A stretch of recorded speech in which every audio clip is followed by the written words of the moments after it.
Hello दोस्तों आज का ये वीडियो उन सभी विद्यार्थियों के लिए बहुत लाभदायक है जो तबले की अनेक परीक्षाएं दे रहे हैं, जैसे सीबीएसई के 11-12 की परीक्षाएं दे रहे हैं, या राजा मानसिंह तोमर हो, या खैरागढ़ यूनिवर्सिटी हो, या भातखंडे यूनिवर्सिटी हो, या कलकत्ता की कोई यूनिवर्सिटी हो, या संगीत की तबले की कोई भी परीक्षाएं वो दे रहे हों। उसमें तबले की उत्पत्ति के बारे में विस्तृत जानकारी सभी प्रश्न पत्रों में आती है। वही जानकारी आज मैं आपको दे रहा हूँ कि तबले की उत्पत्ति के बारे में विद्वानों के अलग अलग विचार हैं, अलग अलग मत पाए जाते हैं। कुछ लोग दिल्ली के उस्ताद सिद्धार्थ खंदाड़ी को इसका आविष्कारकर्ता मानते हैं, तो कुछ अमीर खुसरो को तबले का आविष्कारकर्ता मानते हैं। तबले के आविष्कार के बारे में विद्वानों के अनेक मत पाए जाते हैं। कोई इसे भरत के ऊर्ध्वक या आलिंग का रूप भी मानते हैं, कोई पर्शियन भाषा के तबल बलादी, तबल टर्की, तबल गामी आदि से बताते हैं। ऐसी भी मान्यता है कि अलाउद्दीन खिलजी द्वारा दक्षिण से लाए गए मृदंग वादकों ने उत्तर में पखावज के महत्व को देखा तथा कुपित होकर पखावज के 2 भाग करके उसका वादन किया तथा तोड़ा, तब भी बोला। उसके 2 भाग उन्होंने किए, फिर भी वो बोला, इसलिए इसका नाम तबला रखा गया, ऐसा भी माना जाता है। अथवा पर्शियन तबला बलादी ताल वाद्यों के नाम पर इसका नाम तबला भी रखा गया। अलाउद्दीन खिलजी के दरबारी अमीर खुसरो की भी, जिन्होंने तबले के पश्तो, कव्वाली, सूलफाक, जत आदि ठेके बनाए थे, तबले का आविष्कारकर्ता माना जाता रहा है। इस प्रकार का स्पष्ट उल्लेख कहीं भी नहीं है, लेकिन विद्वान लोग ऐसा मानते हैं। तबले का जन्म कहीं भी हुआ हो, परंतु तबला वादन का महत्व 19वीं सदी के पूर्वार्ध में ख्याल गायन के साथ हुआ तथा श्रृंगार रस प्रधान गीतों जैसे गीत, गज़ल आदि, ठुमरी, कव्वाली आदि के प्रचार के साथ इसका महत्व बढ़ने लगा। इसके पूर्व तबला वादन दोनों अंगों में कमर में लटकाकर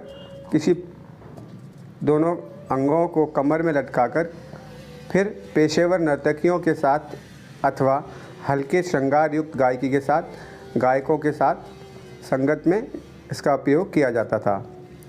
18वीं सदी के पूर्वार्ध में विदेशियों द्वारा लिखित हिंदू म्यूज़िक और म्यूज़िक ऑफ हिंदुस्तान, इन पुस्तकों से विदित होता है कि उस काल तक तबला शास्त्रीय संगीत में अपना स्थान नहीं बना पाया था। पहले तबला केवल गीत, गज़ल, ठुमरी, कजरी, चैती आदि के साथ में बजाया जाता था, लेकिन इसका कोई शास्त्रीय संगीत के साथ में वादन नहीं किया जाता था।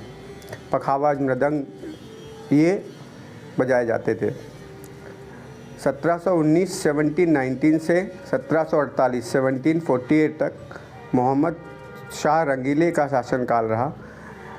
ऐसा माना जाता है कि मोहम्मद शाह रंगीले बहुत रंगीन प्रवृत्ति के राजा थे और वो गीत, गज़ल, ठुमरी ये सब उनके दरबार में पसंद किया जाता था। ऐसा कहा जाता है कि ये रंगीले प्रकृति के थे तथा श्रृंगार युक्त संगीत के प्रेमी थे। इसी काल में ध्रुपद, धमार गायकी के स्थान पर ख्याल, ठुमरी, दादरा, कव्वाली जैसी गायन शैलियों तथा सितार जैसे नवीन तंतु वाद्यों का विकास एवं प्रचार हुआ।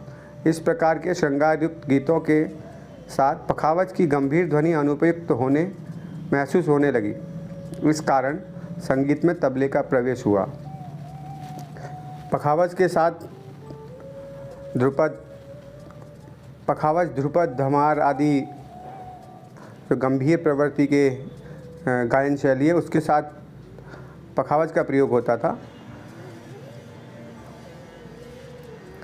संगीत में तबले का प्रवेश हुआ सिद्धार्थ खां द्वारा। 18वीं सदी के उत्तरार्ध में 1750 के लगभग तबले में सुधार कर उसके कई बोलों को लिपिबद्ध कर उसे कायदा नाम दिया जाकर बोलों का विस्तार किया गया होगा। क्योंकि 19वीं सदी के पूर्वार्ध में तब के तालांगों की व्याख्या, वर्णों का निकास विधि एवं तालबद्ध कायदे आदि उपलब्ध हो चुके थे। इन्हीं सिद्धार्थ खां ने सर्वप्रथम तबला वादन शैली को प्रचार में लाया और यहीं से इस शैली को दिल्ली घराने के नाम से जाना जाने लगा। दिल्ली घराना।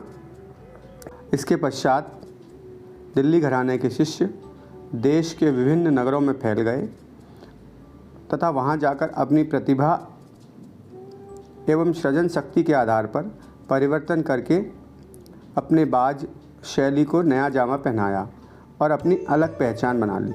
बाद में उनके शिष्यों द्वारा भी नवीन प्रकार की विशेषतापूर्ण शैलियों का आविष्कार कर कालांतर तक उसे कायम रखा, तो उन्हें अलग अलग घरानों की मान्यता प्राप्त हो गई।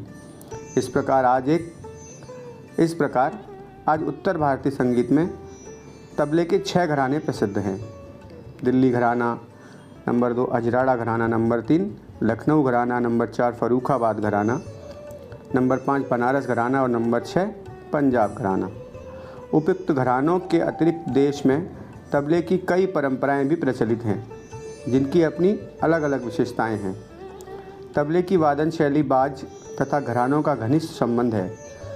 घरानों की मान्यता का एकमात्र आधार उनकी वादन शैली होती है, जिसे बाज कहा जाता है। प्रत्येक घराने की वादन शैली में भिन्नताएं तो 2 प्रकार से आती हैं। नंबर 1 वर्ण या बोलों के निकास की विधि। नंबर 2 घरानों को अलग अलग मौलिक रचनाओं द्वारा इसी से घरानों की विशेषता स्पष्ट होती है तथा उनके बाज का स्वरूप स्पष्ट हो जाता है। तो ये थी तबले की संपूर्ण जानकारी।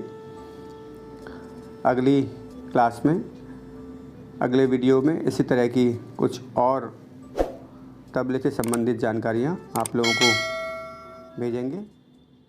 आज की वीडियो यही समाप्त।